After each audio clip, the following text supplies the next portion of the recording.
Bismillahirrahmanirrahim. Assalamualaikum warahmatullahi wabarakatuh. Perkenalkan, saya David Osam Maulana, NIM 114730144 dari Teknik Lingkungan Angkatan 2023, asal Cikampek. Kali ini saya akan mempresentasikan uh, acara 1 sampai 3, yaitu viskositas, tegangan muka pipa kapiler, dan efek time.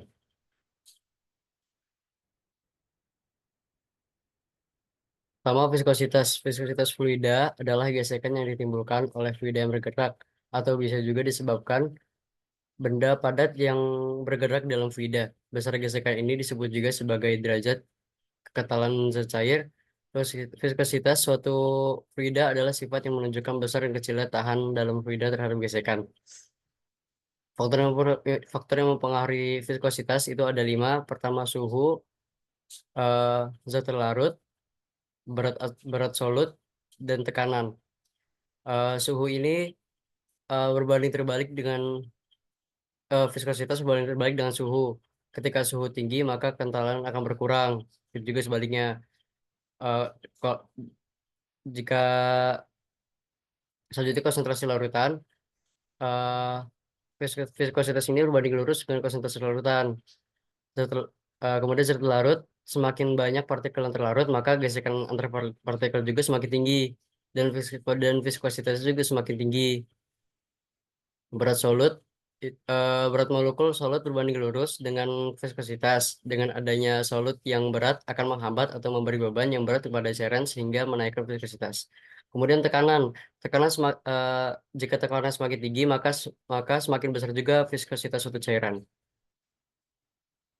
Selanjutnya, mengukur viskositas ini menggunakan metode bola jatuh. Prinsip bola jatuh itu, jadi kita mengukurnya eh, dengan meletakkan bola, eh, eh, meluncurkan bola dari atas tabung dan menghitung kira-kira butuh berapa detik bola itu sampai menuju dasar eh, tabung tersebut. Kemudian rumus yang digunakan ini ada 2, viskositas dinamis dan viskositas kinematis. Eh, Viskositas dinamis ini itu adalah yang menunjukkan gaya gesekan, seberapa besar gaya gesek viskositas tersebut. Kalau viskositas kinematis itu untuk membuktikan kira-kira butuh berapa lama atau berapa cepat cairan itu mengalir, fluida itu mengalir. Selanjutnya, tegangan muka pipa kapiler. Tegangan permukaan merupakan gaya atau tarikan ke bawah yang menyebabkan permukaan cairan berkontraksi dan benda dalam keadaan tegang. Tegangan permukaan zat cair didefinisikan sebagai kecenderungan permukaan zat cair untuk menegang, sehingga permukaannya seperti ditutupi oleh sebuah lapisan elastis. Selain itu, tegangan permukaan juga diartikan sebagai suatu kemampuan zat cair untuk menuju ke keadaan yang luas permukaannya lebih kecil, seperti permukaan datar atau bulat. Tegangan muka dapat didefinisikan sebagai gaya yang terjadi pada permukaan suatu cairan yang menghalangi ekspresi cair tersebut. Hal ini disebabkan oleh gaya tarik yang tidak seimbang pada antar muka cairan. Selanjutnya, eh, cara mengukur cara mengukur tegangan muka. Pengukuran tegangan muka dapat dilakukan dengan cara mengukur kenaikan atau penurunan kapiler cairan dalam pipa. Di sini itu P-nya adalah densitas fluidanya, G itu gravitasinya, R itu eh, diameter R itu diameter pipanya, H itu adalah ketinggian eh, permukaan dari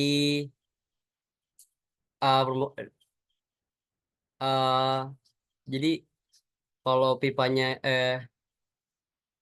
kapiler itu dimasukin ke dalam air, itu nanti bisa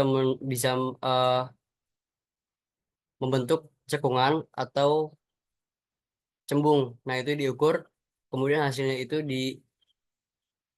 eh, jadi yang yang dimaksud adalah H ini.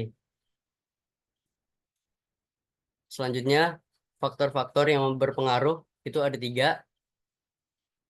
Pertama adalah suhu, zat larut, dan surfaktan. Suhu ini eh, tegangan permukaan akan menurun jika suhunya semakin naik. Kalau zat larut, itu penambahan zat larut dalam suatu cairan akan meningkatkan viskositas larutan. Jadi tegangan permukaan akan bertambah besar.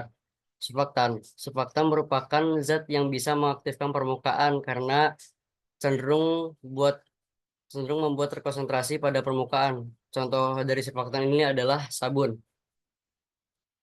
Selanjutnya, efflux time. Efflux time ialah waktu penurunan cairan di dalam tangki melalui pipa vertikal pada dasar tangki karena gaya berarti sendiri.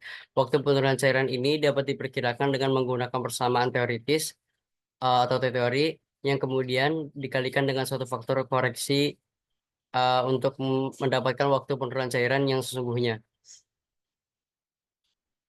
Faktor-faktor yang mempengaruhi efflux time, diameter, diameter akan mempengaruhi nilai efflux time. Kemudian ada ketinggian, semakin tinggi ketinggian fluida maka debit fluida akan semakin besar.